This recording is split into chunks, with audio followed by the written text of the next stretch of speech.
Network Entertainment.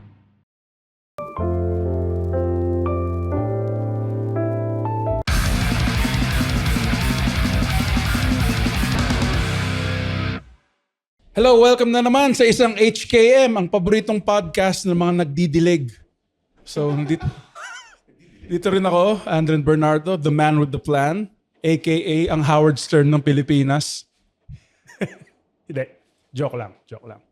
Hindi ako si Howard Stern. Ako ang millennial Mo Twister. Hindi, joke lang. Idol ko si Mo Twister, huwag kayong ganyan. So, before natin i-start yung mga Andren, mga emails natin, pag-usapan naman natin yung mga nakaka-inerts. Yun. Alam mo, man, feeling ko healthy magalit. Pero it depends yung galit mo eh. Alam mo yan, like dati, yung tatay ko, yung nilalabas niya yung galit sa pader. Like, may mga fists doon sa mga pader ng bahay namin sa Imus dati. May mga fist prints. Alam mo, feeling ko yun yung hindi healthy. Ang healthy siguro yung makinig ka ng rock music. Alam mo, man, I listen to a lot of metal. Nakatulong sa akin yung metal kasi dude, nakakalabas ka ng aggression eh. Ano mo yan? Kaya kung kinikim-kim mo yan, pare kaya nga may mga serial killer, di ba? Sino yung kumakain ng muka? Si Jeffrey Dahmer. Yung kumakain ng face ng mga tao. Si Hannibal yun. Ha? Si Hannibal, pero peke si Hannibal eh. Di totoong tao yun eh. Di totoong tao yun. Si Jeffrey Dahmer, alam mo kung bakit naging ganyan yun? Kasi repressed siya eh. Alam mo yan, sabi ng magulang niya, punta ka church, makinig ka lang ng Rick Astley. Like yun, nagwala siya. Minsan kasi kailangan mo magwala in increments. Like kagabi, galit ako, kaya sumigaw ako sa unan ko. Like sobrang lakas. Mumatay na kayo lahat! Tapos yun, pagkatapos yun, parang may catharsis. At yan yung sinasabi ko. Healthy yung anger, pero it depends kung paano mo ilabas, di ba? Kunwari, yung mga, again, hindi to healthy, yung mga nambubugbog ng mga bata. Binubugbog nila yung mga bata nila, pare. Alam mo yan? Hindi yun healthy, okay? Damn. Dude, si Papa, mahilig mag-shadow boxing. Oh, shadow yung tawag niya sa akin. Sige. Guys, that hit too close to home. Home yung tawag niya sa nanay ko. So, yun. Bakit? Bawal na ba tayo mag-jokes? Gusto mo mag-isa pa akong rant dito tungkol sa freedom of speech? Hindi, wag na. Start na natin yung emails. At this has been Nakaka-Inerts. Nakaka-inerts! Yun. Dear HKM, lahat ng work friends ko may group chat na hindi ako kasama. Finally, hindi ito. Sex problem! Pero nakakatawa yung problema niya. Like the left. Ha? Ito.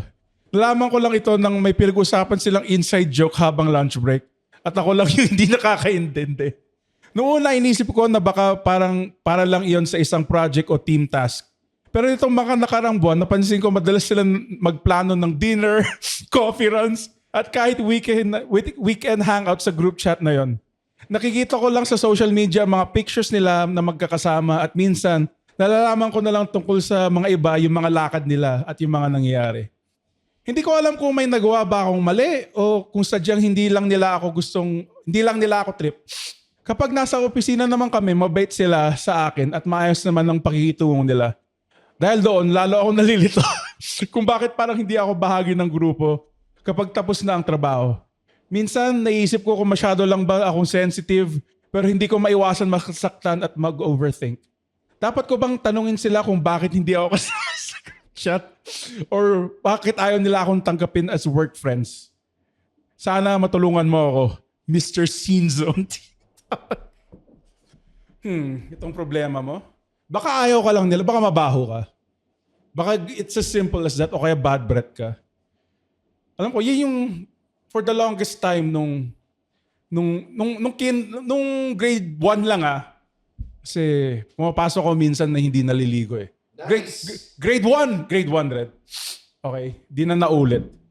Pero ito, I think baka hindi ka nalatrip. Isipin mo, ano ba yung suot mo? Naka-Hitler outfit ka ba? Depende sa suot mo eh. Baka parang kunwari ganito.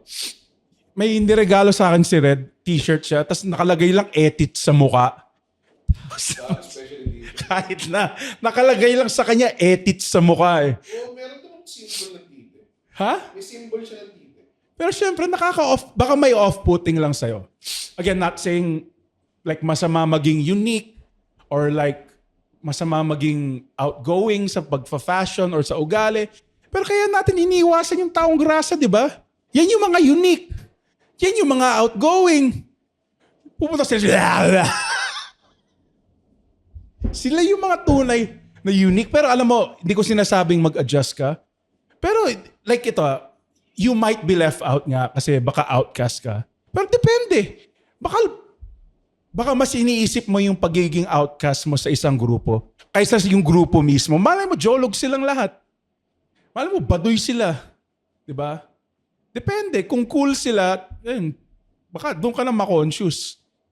Paano kung whatever happened, pare, to being a unique individual, pare? Ha? Maghanap ka rin ng mga loser na katulad mo. Diba? Sabi nila, very few winners, pare. A whole lot of losers. Malay mo, makahanap ka ng mga tropa mong loser din. Isipin mo kasi, baka sila mga normies, yung mga palusot ng mga lone wolf ako. Hindi, ulul, marami lang may ayaw sa kanyo. It goes both ways. I guess kasi, again, it all stems from a lack of communication. Okay? Baka hindi mo sinasabi sa kanila. Baka nagpapakipot ka lang kahit pagdating sa friendship. Minsan ganun ako eh. Alam mo yan, kung may pupuntahan silang, may something na pupuntahan yung mga tropa, minsan gusto ko ako yung imbitahin eh. Pero minsan you gotta put yourself out there, man. Alam mo yan? Handle rejection. Yan lang, yun. Yan yung sinasabi ko sa'yo, Mr. Scene Zone. Pare, life, dude, kung di mo ma-handle yung rejections sa friends pa lang, parang may girlfriend ka na, di ba? Ayaw ko sa'yo, tapos kakainin mo mukha niya. Parang si Jeffrey Dahmer. Ayaw naman natin na kakainin mo yung mukha ng crush mo. Feeling ko mali yun eh. Di ba, Red? Pupunta yung Jeffrey Dahmer parati. Hindi. Kasi, dude, sobrang, never isolate yourself. Pero put yourself out there. Gets ko naman yung pagiging loner energy. I was once that. Pero noon, I put myself out there. Tignan mo. Loner ba siya? Loner siya. Every 3 days, may chumucho pa sa akin. Yun. Sarili niya. Si Jutzel. Next one. Dear HKM, may boyfriend ako. Okay. Akala ko. Kala mo tapos na. Akala ko. Okay. Basta baka interesting. May boyfriend ako na ilang beses ko nang nahuling nagsisinungaling sa akin. Good. Hindi naman tukol sa malalaking bagay sa simula. Ganun nag-start yun eh. Alam mo yan, like doon tinetest ng mga tao. Okay, kung magsinungaling ako na hindi ako mag-coke, nagtubig ako imbis na coke. Tapos like, yun eh, parang practice yun eh. To the bigger lie. Ganda nun.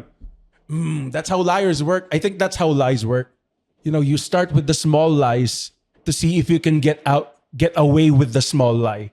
Kuwan, nahuli ka nagsisinungaling sa malit na bagay. Malit na bagay lang naman yan eh.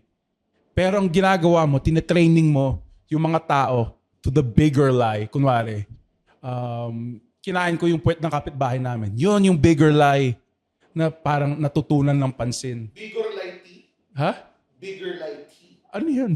Bigger light tea. Ano yun? Tsaka siya, no? Bigger light. Walang point na input ko. Yan ba yung ginagawa ko parati, Red? Yun ang ginagawa mo sa akin all the time. Hindi kaya. Sige, go. Okay yung fish analogy ko. Guys, dati sinabi ko, yung isda. Feeling niya bobo siya. Ha? Mauuna to. Ha? Mauuna to. Okay. Sorry. So, okay. Sige. Nagsisinungaling siya. Okay. Hindi naman tukol sa malalaking bagay sa simula. Mga simpleng dahilan kung ba't di siya makapag-reply or kung saan siya. Pero habang tumatagal, napansin kong mas madalas na siyang hindi nagsasabi ng totoo. Minsan, iba ang kwento niya sa mga nalalaman ko mula sa ibang tao. At kapag kino-confront ko siya, lagi niya sinasabing ayaw niya lang daw, wag lang daw ako mag-alala o kalimutan ko na lang daw. God damn, gaslighter tong fucking boyfriend mo or girlfriend.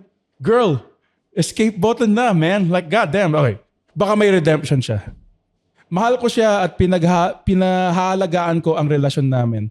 Pero alam ko rin deserve ko ang isang taong tapat at kayang panindigan ang mga sinasabi niya. You go, dude or girl. Hindi ako natakot na harapin ng katotohanan kahit masakit pa to. Ang tanong ko ngayon ay hindi kung paano ko siya mapagkakatiwalaan ulit, kundi kung paano ko malalaman kung ang relasyon na ito ay nagbibigay pa sa akin ng respeto, goddamn, at kataparan na nararapat sa akin. Hanggang kailan ba dapat bigyan ng pagkakataon ang isang taong paulit-ulit nang nagsisinungaling? Hashtag, I'll just use a fake name, Marie. Lying, no?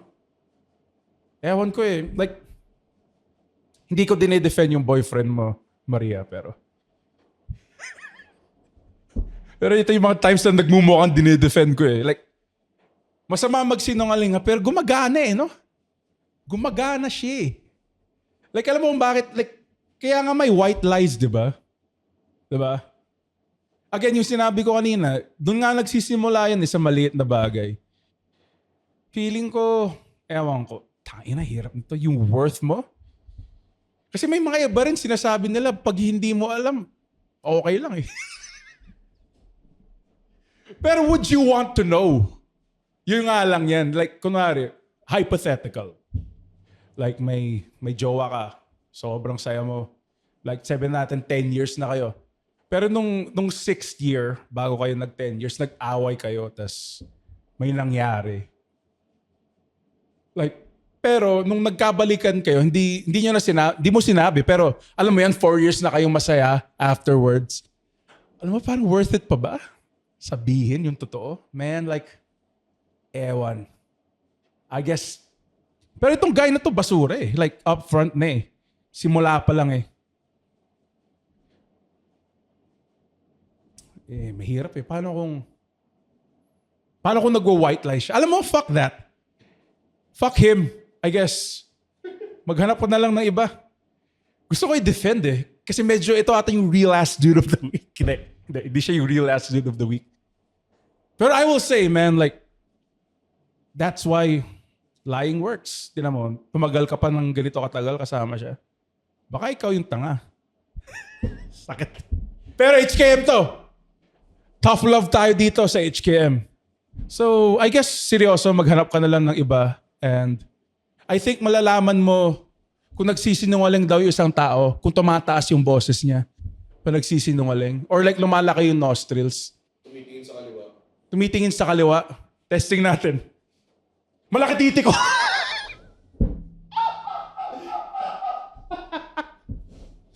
Masaya akong tao. Hindi. Gumagana siya. Ito, seryoso. Maghanap ka na lang ng iba. Hopefully, hindi liar. Fuck. Malalaman mo sinungaling yung isang tao kung hindi siya self-aware sa sarili niya. So next time kung makikipag-date ka, describe mo nga yung sarili mo. Tapos kung sinasabi niyang pogi siya pero kamukhaan si May yung lip bite, baka wag na lang. Hey, his name is Chico Garcia. And his name is Gino Quillamor. And together, we are Only Fun. That's right, for only $12 a month. Ah. Joke. But if you're willing to pay, why not? No, we're from a podcast that talks about movies, TV shows. Basically, we do reviews of K-dramas, whatever really. Whatever is on streaming, whatever is on cinemas. We also get to occasionally interview celebrities, actors, directors, and of course, infused with our own witty brand of humor and slice of life. Wow. I guess we don't infuse a lot. Check it out. Next one. Dear Advice Show. Matagal na akong single at aminado akong nahihirapan akong makipag-usap sa mga babae. Madalas akong nakakakita ng post at videos online na nagsasabing maraming lalaki ang iniiwasan o natatakot sa mga babae dahil takot ma-reject, mapahiya o masabihang creepy. Ano man? Depende siguro sa kung paano mo sinabi. Parang I love you. Tapos, alam mo yan, parang, I think it's the way you say it. Alam mo yan, kunwari, ganda ng baby mo, kaya, ganda ng baby mo ah. Diba? I think it's the way you say it. Pero I digress. Ha? Ganda ng baby mo, kaya... ganda ng baby mo.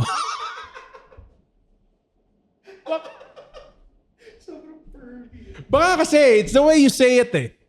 Okay. Dahil dito, napapaisip ako kung normal lang ba ang nararamdaman ko o kung incel ba ako. Incel ka. Tapos, kapag may trip akong babae, madalas naman akong confident makipag-usap at makipagkulitan. Pero minsan napapansin ko kahit okay ang usapan at mukhang may chemistry naman kami, ako rin ang unang umaatras. Siguro dahil ayoko ma-reject o masira ang image ko. Lagi ko naririnig sa tropa na maraming lalaki ang takot sa commitment o sa mga babaeng kayang i-call out sila sa mga kalokohan nila. Totoo ba yon o excuse lang namin para hindi maging vulnerable? Damn, pare. Paano ko malalaman kung talagang hindi pa ako ready sa seryosong relationship or kung takot lang ako masaktan at ma-reject? Parang lahat naman tayo ganun. Wala tayo hindi ready. Pero may point kasi napaka-incel. Like, ganito rin ako eh. Like, Yung takot ma-reject. Lahat naman ganun. pero, Not special. oh nga eh. You're special. You know. Nagtitingin natin. Ay, dito yung nagtitingin si Stone Cold. Rise. Yeah. Fuck. Alam mo, take the risk. Pero, di ba, ang sinasabi nila, the worst she could say is no. Hindi eh. The worst she could do is like, takina, pagtawaran ka ng mga mean girlfriends niya eh. Alam mo, itong loser na to, kinuusap ako, kadiri. Di ba? It's really, ganun ba talaga, Red? Yeah. It's the worst she can say no, pare. No. Hindi nga, di ba? Hindi. Dami niya. Dami pwede. Kaya it's a risk. Namiligan mo. Oo nga. Kadiri ka. Ew. I think above no, yung ew. Yuck. Ewy. Pero ito bakit ka matatakot sa babae? Babae lang yun eh. Yung mga advice ni Tito Andren, mga babae lang yun eh. Confident ka naman pala eh. I think yung next step is, ito yung mahalaga na, dito ako minsan nagkakamali. Like, I guess most guys, nagkakamali. Like, intindihin mo ba kung yung vibe nyo, kaibigan lang or something more? Yun. Baka kasi, putang ina, akala, uy, kinausap niya ako tungkol sa anime. Oh shit, magiging kami na. Di ganun, man. I think it goes deeper than that. Gaw kasi, dude. Alam mo kung ganito, pare? Kung ganito parati yung pag-iisip mo, pare, magiging tulad ka ni Jeffrey Dahmer, pare. Dude, kakain ka ng muka. Dude, one day, pare, wala kang makausap na babae. The next day, pare, kinakain mo yung mukha ng lola mo. Kasi ganyan. Ba't kasi ganyan? Dude. Hindi, Red. Kaya mo ba ang sumama sa akin dito sa isang, opinion lang naman, teorya ko. Baka kasalanan talaga ng mga babae to. Baka kasalanan lang. Babae to! Hindi, sobrang hindi. Kasi ito eh. Naawa ko, nakikita ko yung pagka-high school ko sa kanya. At ito lang masasabi ko sa'yo, pare. Alam mo, men, yung mga tumalon, wala naman na sila magagawa, tumalon na sila eh. Diba? So ikaw, pare, I know, pare, nakakatakot. Pero, man, paano kung di mo sinabi? Tapos naging kayo, you miss 100% of the shots that you do not take. Ganun ako sa mga whiskey shots, pare. Kasi yung bartender sinasabi niyo, umuwi ka na. Hindi. Kasi I miss my dad. Hindi, joke lang. So I think, take the risk. Kasi in the end, kung ayaw ka niya, dude, pwede ka naman mag-plastic surgery o siraan siya sa harap ng mga tropa mo. So, go lang. Amin ka lang sa kanya. Okay. Ganda nun, di ba, Red? Sakto lang. Okay. Our last letter. For the past few months, pakiramdam ko wala na akong energy para sa mga bagay na dati kong gusto. Wow. Kahit weekends na dapat pahinga, parang gusto ko lang matulog or magkulong sa kwarto. Madalas ko rin i-cancel ang plans ko with friends dahil wala na talaga akong gana lumabas. Napansin ko rin na hirap na ako mag-focus sa work At parang mabigat gawin kahit yung mga simpleng tasks araw-araw. Hindi ko alam kung normal stress lang ba ito o may mas malalim na dahilan. Ayoko naman basta-basta i-label ang nararamdaman ko as depression. Pero alam kong hindi ako tulad ng dati. Gusto kong bumalik yung motivation ko at excitement ko sa buhay. Hindi ko lang alam kung saan magsisimula. Paano ko malalaman kung kailangan ko bang humingi ng professional help at anong unang hakbang na pwede kong gawin para hindi ako makaramdam na parang stuck ako sa ganitong situation. I will keep private na lang the things that yung mga bagay na nagpa-depress sa akin kung okay lang. Hindi, joke lang. Yes, of course you should. Sana hindi mo matulungan blank. Sabihin na lang natin name mo Jeffrey. Depression, no? Ang isang thing na sinabi sa akin, if you feel depressed, magpa-check up ka na, man. I mean, alam mo, wala nang stigma, 'di ba, sa pagdating sa depression. I mean, nawalan ka ng energy. Yeah, ito yung mga classic signs. Nawalan ng energy, mga 3 days ka nang malungkot. I would say get help, man. And alam mo yung stigma na yan, turn that stigma to an astigma. Pero hindi, man. Like, ang dami. Ang dami ng... May sinabi sa akin yung therapist ko nun, like, don't blame yourself eh. Sometimes it's like a chemical imbalance nga naman sa brain mo. But I will say, again, hindi ka kasama dito. Like, I'm sure you're strong enough. Like, the fact na minessage mo nga itong walang kwentang podcast na to para sabihin yung problems mo means like, okay, kaya ko. So, alam mo yan, yung sinabi nga sa BoJack Horseman, pare, take it every day. And hopefully, alam mo yan, mag-surround yourself with people who love you and yeah, hindi siya madali pero alam mo kung kaya ko, ako isang failure. Hindi naman failure. Isang deeply troubled person. Dude, kung kaya ko, kaya nyo rin, man. Mag-journaling ka. Dude, kung di mo kaya mag-exercise, maglakad ka na lang. Dude, nakakatulong nga sa akin yung paglakad, pare. Parang si Don Corleone sa Godfather 2, bago siya. 1 ba yun yung namatay siya, Red? Don Corleone? Oo. 1. Yung naglalakad lang ako sa garden. Oo. Naglalakad ako sa garden ko. Tapos, you're spilling it. Kasi inisprayan ng putang ng Baygon yung mukha niya ng anak niya. Man, depression sucks, pare. Pero alam mo, you'll get through it. Kasi, gaya nga ng sinabi ko last week, pare. All pain will end, pare. Everything is temporary, pare, except death. Hindi ko sinasabi, wait. Hindi ko sinasabing hintayin mo yung death or something. Pero just, alam mo yan, mag-drugs ka. Subukan kaya niya mag-drugs. Hindi. Hindi nakatulong yun. Again, hindi ako licensed therapist. Pero, I think, one step at a time, alam mo, konting jogging, konting jakol. Hey, they say, pare, like masturbation is healthy. Pero wag naman mga 5 times a day. Yung lumalabas na lang, diba? Wag naman ganon, pare. So, Mr. Blank, sana, pag-message ka ulit dito sa HKM. Well, guys, that ends another episode of HKM. Sana naman nakatulong sa inyo tong podcast na to. Feeling ko hindi. Pero mag-send lang kayo ng letters dito sa aking left side. Hindi kita matutulungan 6@gmail.com. And thank you so much for watching, guys. Babushkis! The opinions of podcast creators, hosts, and guests are not necessarily reflective of the official stance of the Pod Network Entertainment, its hosts, or other network programs. The content created by the people behind the podcast is personal and not meant to harm any religion, ethnicity, group, organization, company, or individual.